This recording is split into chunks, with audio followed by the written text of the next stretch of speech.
Roll to Save presents Token of Our Humble Love for You Day, a Paranoia actual play podcast.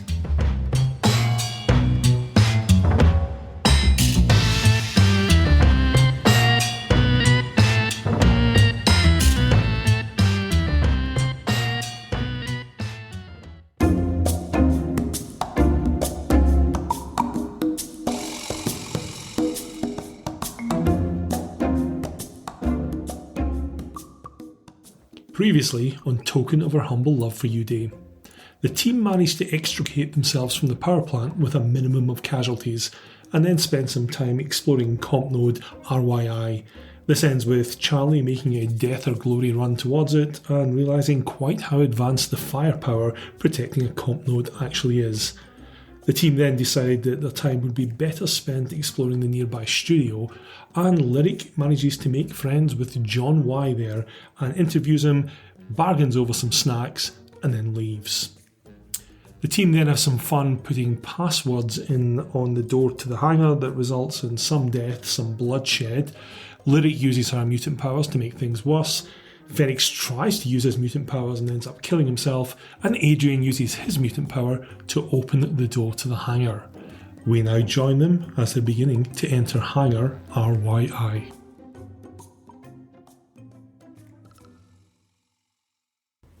Did you see that? Oh, I turned back around like, wait, what are you all lollygagging for? Perfectly good faces are just being destroyed everywhere. I'll get up and I'll go into the silo. Okay, so you wander into the silo. Coming through the doors, you see dominating the hangar is this massive missile. This thing stretches up the entire length of the hangar. There's huge thrusters at the bottom. There's a whole network of gantries around it.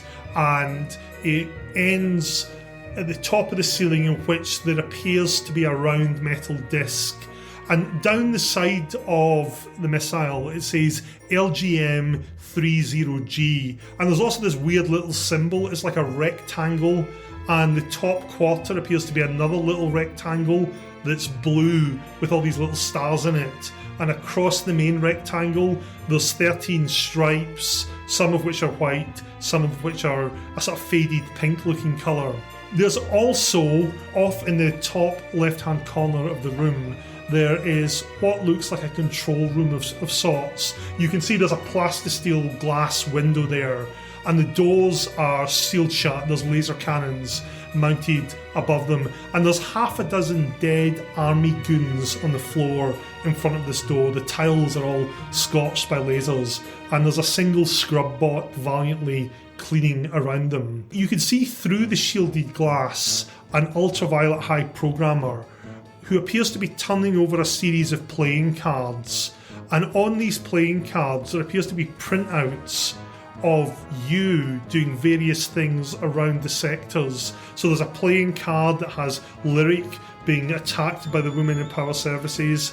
There's a playing card where you can see Mackenzie being attacked by the guy in CPU. There's a playing card of Charlie taking someone's face off.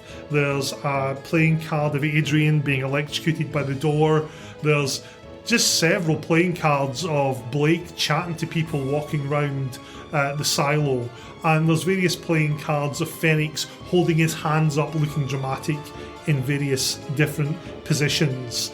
You can also see that there's a computer terminal with just lots of stuff scrolling up and down, and there's some other screens that seem to be showing various different happenings around the sector. You can see the people walking around the silo, you can see people working in the power plant.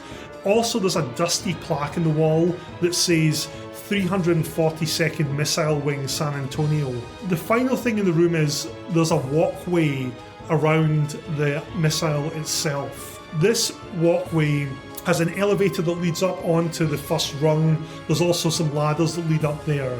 And there's two armed forces goons standing on either side of the elevator. They appear to be completely stationary.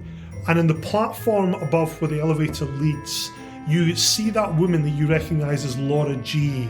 She's plugged into a terminal, And when I say she's plugged into a terminal, she's literally got wire coming out of the terminal that's plugged into her ear.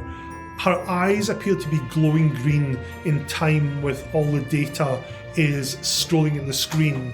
And standing on the platform, there's 4 other people wearing HPD and MC uniforms who are completely stationary. As you get into the hangar, the doors automatically grind shut behind you. All praise be to the Ultraviolet. We are here but humble servants in the guidance of friend computer. How may we assist thee? Nothing from anyone here. We must walk our own path. I see your wisdom is infinite. This missile is like huge. Huge. I wanna just start walking around it admiringly to go all the way around. Blake is not obviously just admiring it. He's walking around it so he can spray paint rock solid on the side. Rock spelt R-A-W-K, obviously. So you start wandering around going, wow, yeah, this is huge. Lyric collapses to the ground with blood pouring from her ears and her nostrils, and her eyes seem to be glowing red before they bust. Pushed the envelope too hard, didn't we? Phoenix is right, she did try and push the envelope too far. In this case, she tried to use her mutant power to push Laura G off the platform and failed spectacularly. Still, at least she wasn't trying to kill her own teammates this time, so there's that, I guess. I want to take another happy pill and just giggle. As Lyric dies, you notice the 2 guards at either side of the elevator turn to briefly face her and then turn back. They're just looking straight ahead. Oh my god, am I on my last clone? No, I have one more. I think. On my second to last clone. I guess I will walk towards the control room. Is that accessible on this level? Or Yeah. It's on the ground floor. As you're walking towards there, you can see Blake's feet behind, sticking out underneath the missile where the sort of thruster things are, and you hear a hissing sound. God. I guess that will draw my attention, the hissing sound from that. Do I see what's going on? You walk round and you can see Blake holding what looks like a can of white paint, and it says rock solid on the missile in very badly sprayed letters, rock spelled R-A-W-K. By what portent do you deface one of the flaming swords of friend computer? I think I better spray Phoenix in the face with my paint. You get a whole load of white paint in your face. As this is going on, Adrian and Mackenzie, you see that Alex has leapt on top of the scrub bot and he's got into the access panel and he's pressing various buttons on it.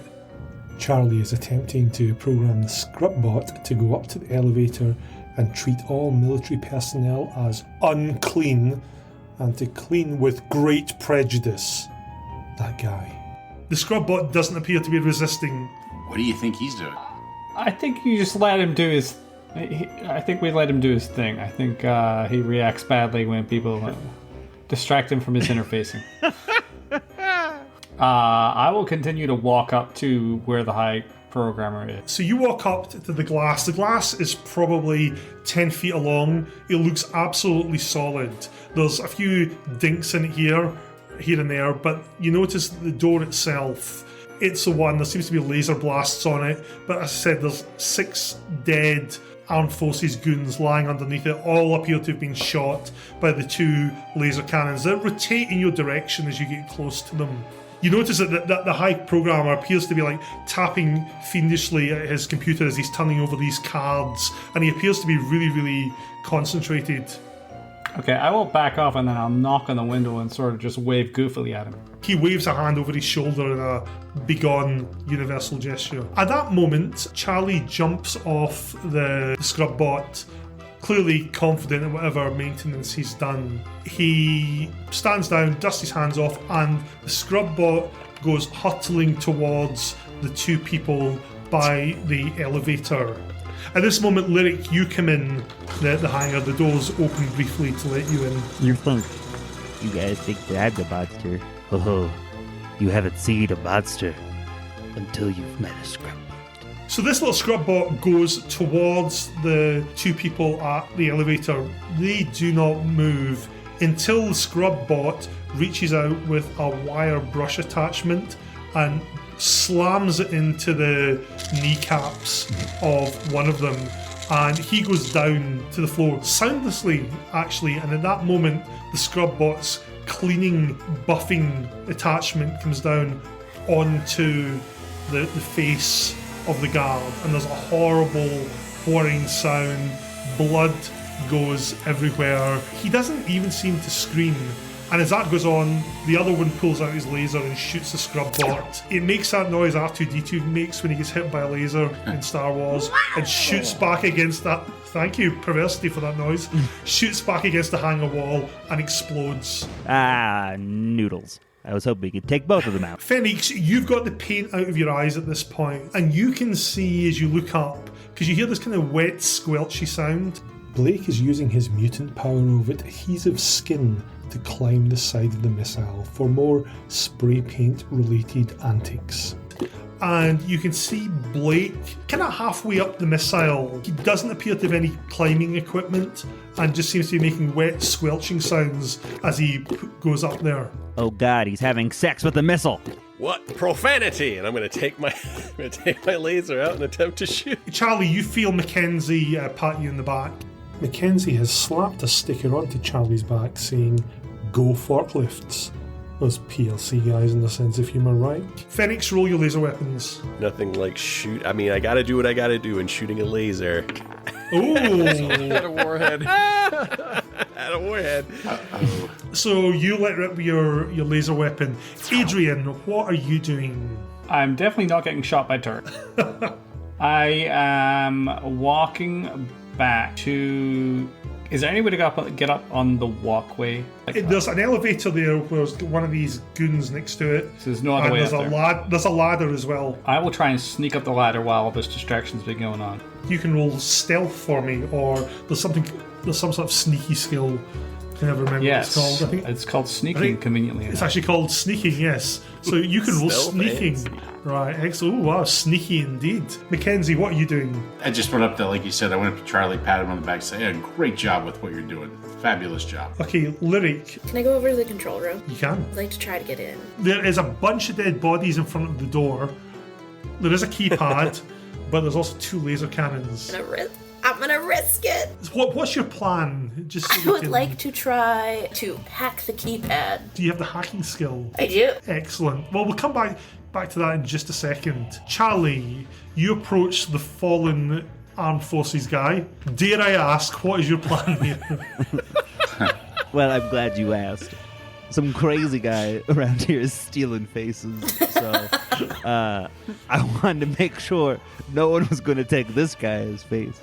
So, like any good Samaritan, I'll keep it safe for me so that no one else will steal it. It's the perfect crime. I mean, the Patriot Act states that you can preemptively steal another man's face to stop it from being stolen. Everyone knows the Patriot Act was created for that sole purpose of face stealing. Have a perversity and roll me hand weapons. Again, I'm just saying it's a missed opportunity. There's nothing that says face weapons. All right. Face surgery, not a skill. Brilliant. So, a lot of things happen here at once. Phoenix fires his pistol. Is going to catch Blake, unless anyone would like to spend at least 3 perversity to make sure it doesn't happen. Oh, me. Blake, how many are you spending? 3. I'm going to spend 1. Because I got 1. Oh, so I got 1 in my pocket. And I got one that says that Blake is going to make it. I will offer 1. Lyric, who are you giving your perversity to? Phoenix. Charlie. I wanted Blake to go down, so. You're leaving it as is? Yeah, I'll leave it as is. Adrian. Oh, I'm doing nothing. Mackenzie. I'm good. Okay, so this shot rings out and it clips you in the shoulder, Blake. Now that wouldn't normally be enough to kill you because you're wearing your reflect armor, so a bit of that is like zinged off elsewhere. However, you're hanging off the side of a nuclear missile at the time. Can you roll me agility, please? If you don't have agility, roll violence. You're at a disadvantage here because you've obviously just been wounded. You die. That's the. Oh yeah, okay. As this hits you, you're like, this is not enough to take the ultimate beast down, and in that moment you lose your grip and you plummet off the warhead and you land at Phoenix's feet. Phoenix, you actually noticed that he was in the middle of spraying something at the time, and there's just the letters HOWZ there, and then just a long trail of spray paint down the side of the warhead. As this goes on, Charlie leaps at the guy on the ground, unable to contain himself. And at that moment, the other guard turns to Charlie. Charlie is distracted and rolls out of the way. However, this is a perfect distraction from our very sneaky Adrian, who then makes his way up the ladder onto the gantry. As this is happening, I believe, Lyric, you said you're on your last clone. I think I'm on my second. You plug in your PDC, your personal data communicator, into the pad to go and hack it. Can you roll your hacking, please? I might regret Just this. making sure you have an extra life before you. So, Katie, would you like to describe what happens when these two high-velocity laser cannons right above your head train themselves on you and open fire with pinpoint accuracy?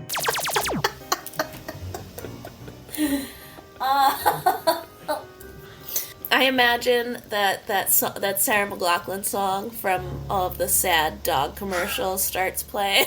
I will remember you. I just sort of fall back very slow-mo, gracefully, as my computer-generated soul exits my body. So in Lyric's mind, that's what happens. The reality is less pretty as these two laser cannons just sear her head off as she collapses in a pathetic smoking heap to join the armed forces goons. Now, meanwhile, up on this platform, what you can see there, Adrian, is there are 4 HPD and MC goons. At the computer, Laura R is typing away. However, as you get to the top of the hangar, Laura R turns round to look at you. Her mouth opens wide. And that sound that you've been hearing the whole time, this appears to be coming from her mouth and not from the speakers. She's not moving her mouth, she's just opening it. And as she opens her mouth, you can see a stream of this black dust comes out of the mouths of the 4 HPD and MC techs, and it floats down into the body that Charlie is wrestling. And the body reanimates and starts grappling with Charlie on the floor. And the other clone throws himself on Charlie as well. Phoenix, what are you doing? Seeing that, I'm just going to start shooting in the general direction of where Charlie is. Pew, pew, pew. He's not allowed this to be risen. I don't know if I need to shoot anything. Excellent. Mackenzie, what are you doing? Is the elevator clear, or the path? To Yes, the it is clear. Yeah, I'm gonna go and try to join Alex up there. Adrian, what are you doing? I am going to... How close am I to our friend, the green? You are maybe 3 meters away. Is she wearing reflect armor? Yes. I will... Are there any of the other goons closer to me than her? Yeah, they're just lined up. Literally, as you come up the ladder, the 4 of them are lined up in front of you. Is this a metal walkway? It is. If you're thinking what you're thinking, roll that roll. This is me being a clever GM and preempting the fact that I know that Steve has electroshock as a mutant power, and the clues about wanting to know if things were metal suggest he's probably going to try and fry people here. Charlie, what are you doing other than tussling with 2 people who appear to be trying to bite you? I, of course, pull out my famous line. I've come here to take faces and defeat ne'er-do-wells, and I'm all out of faces. as I take my large wrench to bash one of them in the skull. You can roll your hand weapons for that. Okay, so Mackenzie, you get in the elevator and you go up to the next floor and you get out the elevator onto the landing. As you do that, in fact, I'll go to Charlie first. Charlie swings his wrench, caves in the side of one of these guys' heads as the other one is tossing around the floor on him. You have definitely hit something, Phoenix. Would you like to roll me a d20, please? Oh, good. 20. Do you know who you've hit with a natural 20? I'm assuming my compatriot. Your compadre. So as Charlie gloriously takes the life of one of the baddies, you drill him between the eyes with the laser. Unless, Alex, does Charlie have any perversity to spend? He does. He has 2. Charlie would only need to spend 1. He spends the 1. And if I can spend 2, I will definitely then roll and put the other guard betwixt myself and my good friend Phoenix, if I can. Would anyone like to spend 2 to see to it that Charlie dies horribly, or are you quite content to try and work as a team for a change? A rare moment of teamwork. So might be out of perversity, I think, more likely. Don't kill the dream, Ryan. As you let rip with your laser, a sense of horror or joy, I don't know, depending what emotion you might be feeling, fills you as you realise you're not going to hit the bad guy, you're going to hit Charlie. But at that moment, Charlie surges aside, shoves the bad guy in the way, and your laser hits the bad guy between the eyes, and he falls to the ground dead. Now, at this moment, Lyric and Blake, you come in to the hangar, and just as you come in, you see a couple of things happen. You see Mackenzie triumphantly get out of the elevator at the top and stand there heroically with his pistol, and there's a strangled yelp from Adrian, a shower of sparks that go up off Adrian's hands, and Adrian plummets off the ladder and lands with a nasty thud on the ground, and his neck twists in a way that neck shouldn't twist. But at that moment, the entire landing lights up with an electromagnetic display. You know the old Emperor Palpatine unlimited power bit? You're pretty sure you can hear Adrian scream that as he falls to the ground, and the entire gantry lights up with lightning, including your friend and mine, Mackenzie's, who just fries where he stands, but along with the 4 goons and Laura G, who all slump to the ground dead. Black mist comes up from them, from the goons on the floor, and it just sort of goes up into the ceiling to the top of the warhead and just seems to disperse. Friend computer, your will be done. Is the walkway still electrified? Well, you can find out. No. I won't. Well, looks like we're done here, guys. Like, maybe it's time to go home. Like, I have a nice tuna sandwich waiting for me in the fridge. What is tuna? As all this happens, I might as well go for broke. Charlie action rolls, picking up the military rifle that's on the ground, steadies himself in a prone position, on a kneeling position, aims the rifle at the top of the warhead, aiming for what he assumes is the active bit, cocks it, and goes, "Long live the machines," as he shoots, trying to activate the rocket with the assault rifle. Of course. Brilliant. Make your energy weapons roll. Wow. That's pretty good. You would be inclined to think that he may be a trained commando. The way he rolls, the way he seizes the rifle, the heroic pose, and the way he wears people's faces, accuracy to which he fires. Broke on perversity. I've got one. I would like to. I will. Fresh out of perversity. So he fires, and it hits the top of the warhead, and it zings off, and it goes into this cloud of black mist, and there's like a very small chain reaction. It's like a lot of very, very small explosions happen, and there's a tinkling sound around you as if metal rain has fallen. You can't really make out anything, but there's certainly a sooty smell in the air. Adrian, you turn up at this moment, and as you do so, the doors to the control room open. This clone comes out. He's wearing high programmer's robes. His badge reads John U. EBN 9. John's an older looking clone. He's got white hair to go with his white robes. He looks around and he applauds. Troubleshooters, job well done. That was spectacular. You have terminated a dangerous mutant, he indicates Laura G, who was a threat to the whole complex. I was holding her off, but you did everything that needed doing. Bravo. Well done. Well, thanks, man. Given that I'm here, I'll be your debriefing officer, team leader. How do you feel your team performed? Yeah, well, not bad. They were a little bit, I'm going to be honest with you, they were a little bit late to the shift, but other than that, and some of them, I think maybe we took the long route to get here, but other than that, they went pretty well. Loyalty officer, any misdemeanors that you would care to report? Well, quite a few, actually. But I think the most important, and I'm going to pull out my gun and point it at Charlie. We have a machinist among us. He shall be dealt with verily, and I'll try and shoot him. Negative. Oh, jeez. Rock solid. In your enthusiasm, you fire a round that zings off the side of the missile. John, you sort of cocks his head to one side.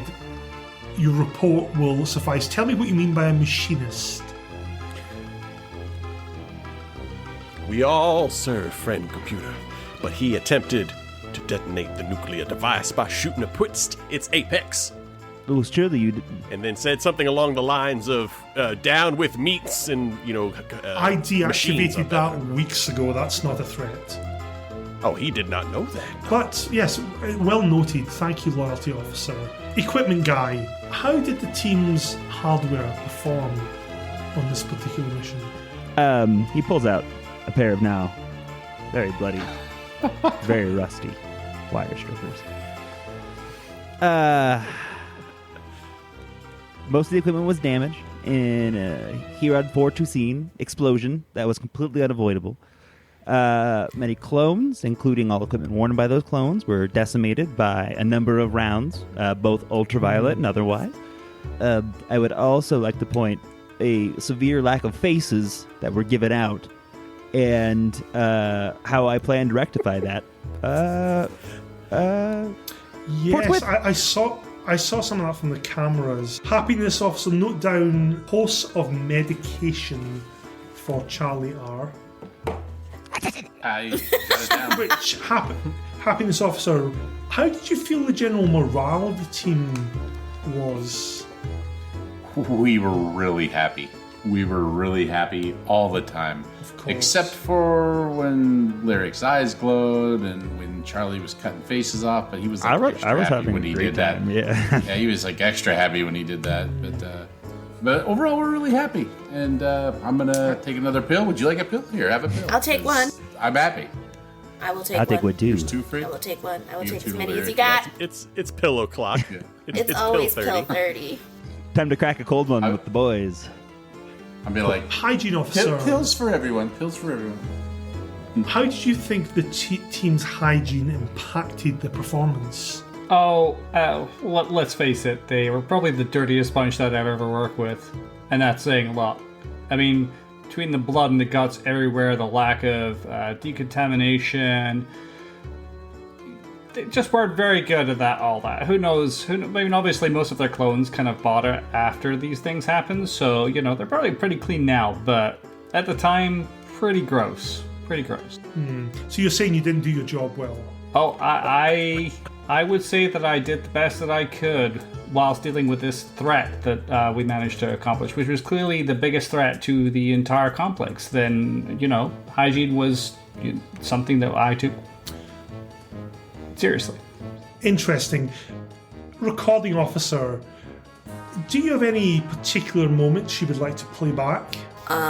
Yes, I do. In fact, though I will say that this team they refuse to submit to the recordings. Everything must be recorded. they won't do it. I would like to take this moment to narc on a yellow I met earlier today. I think you proposed a montage. It was like, let me tell you about my best friend. And it's all the horrible moments of us, like, killing each other.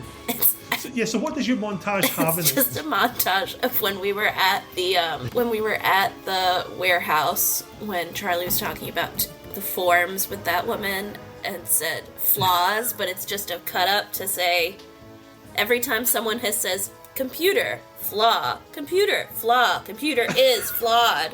Just a mashup to make it look like he's just saying the computer is flawed over and over again. John looks at that. Concerning indeed. Now, this is one for the whole team. This whole situation here in the sector, what do you feel happened here? What did you see? No regard whatsoever for hanging out, kicking it with the bros, chilling, chillaxing, and no one has responded to my birthday invite still. We had time on those trans bots. I know I'm on red. I can see the status of the emails, guys. It's pretty embarrassing. We saw what Friend Computer wanted us to see. We are now enlightened individuals by his grace, by his beauty, by his majesty. That sort of thing. Onward and such. Excelsior. I pretend to trip, and my laser goes off, and I shoot Phoenix. Go for it. If this was my last clone, I would be not amused. But it's not your last clone. I'm not a monster, Ryan. It's not. I knew it wasn't your last clone, maybe. Or maybe I didn't. I don't know. I've seen you be Yeah, Alex would have done it if he was your last Honestly, I probably would have too. Oh, wow. That's pretty good success. That's critical. Oh no! Katie, as you fall in a sort of way, describe what happens to poor Phoenix. Just. Can I just say this is the best role of the game apart from... In fact, it was better than Alex's heroic combat role. So you've earned this, Katie. Thank You've you. earned this. It's going to be a very dramatic sort of one of those 19-second falls that you catch yourself, but then you slip, and then you catch yourself, and you're just stumbling.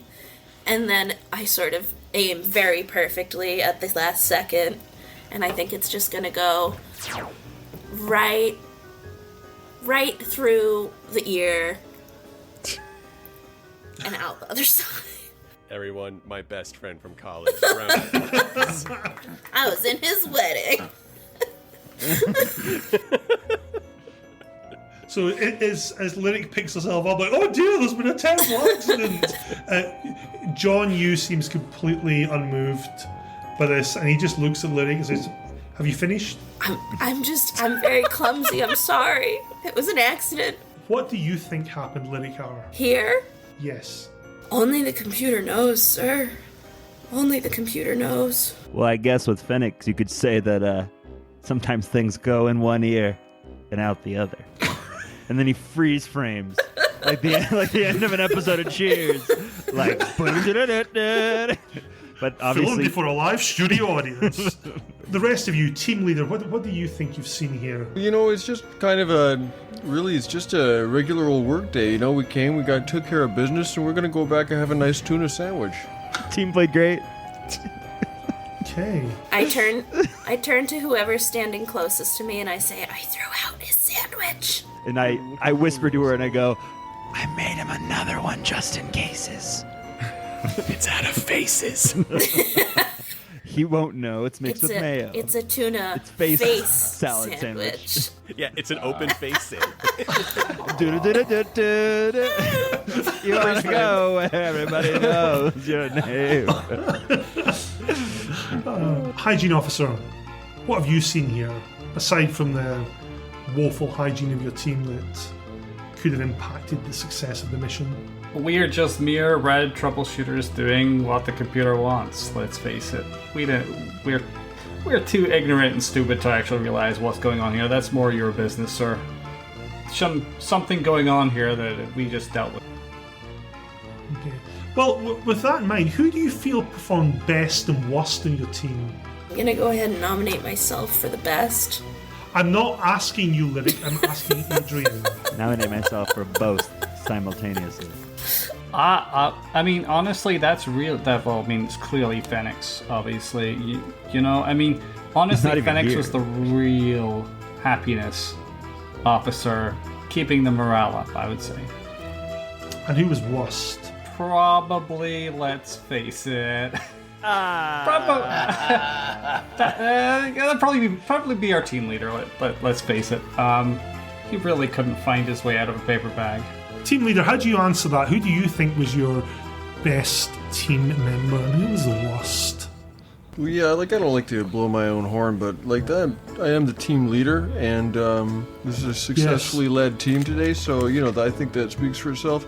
But also, I think that most of the problems that we experience could be attributed to power. So, or powerless, as we like to call them. Lyric, I think probably was maybe the weak link in the chain, and but I held it together, Quite. Lyric, how do you answer that? Who was the best and who was the worst? I think that we all contain multitudes, so I think that I am going to say that I was both the best and the worst. Happiness officer, I would like you to recommend some medication for Lyric as well. I think Charlie's problems are catching. I need to just go over and grab something from my previous body's pocket. If you'll just excuse me for a moment, and I'm gonna walk over towards the control room to where my last clone is.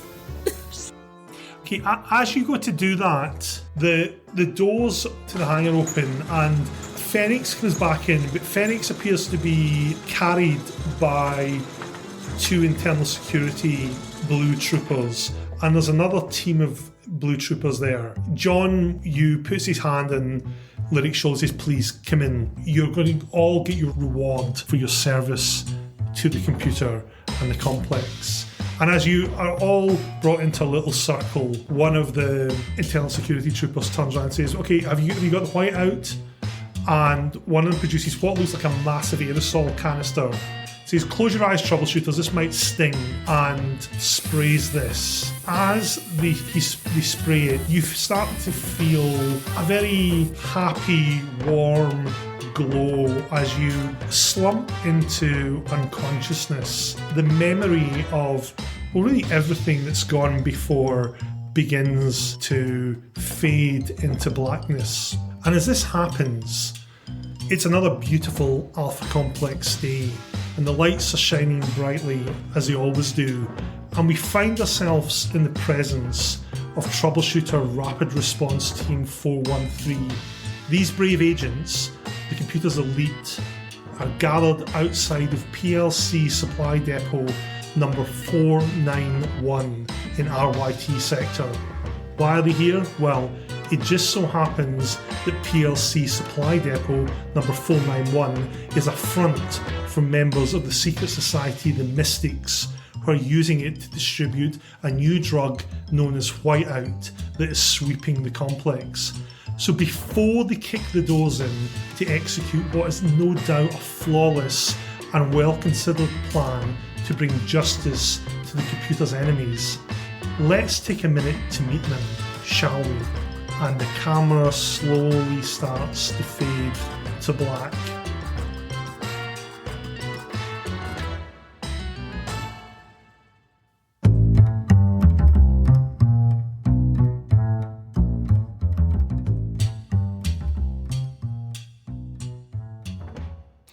And that was Token of Our Humble Love for You Day, a Paranoia actual play. We hope you enjoyed it. Thanks must go to our wonderful cast of voice actors. These are, in no particular order, Alex Adams as Charlie R, Katie O'Brien as Lyric R, Steve McGarrity as Adrian R, Jason Seidel as Mackenzie R, Ryan Mossbarger as Phoenix R, John Cohen as Blake R, and Keeley Wilson as your friend and mine, the computer. We are a semi-regular podcast all about tabletop RPGs. If you want to get in touch with us, you can find us on Twitter at SavePodcast, or you can email us at roll.2.save.pod@gmail.com. Thanks again for listening, and remember, stay alert, trust no one, keep your laser handy. The computer is your friend.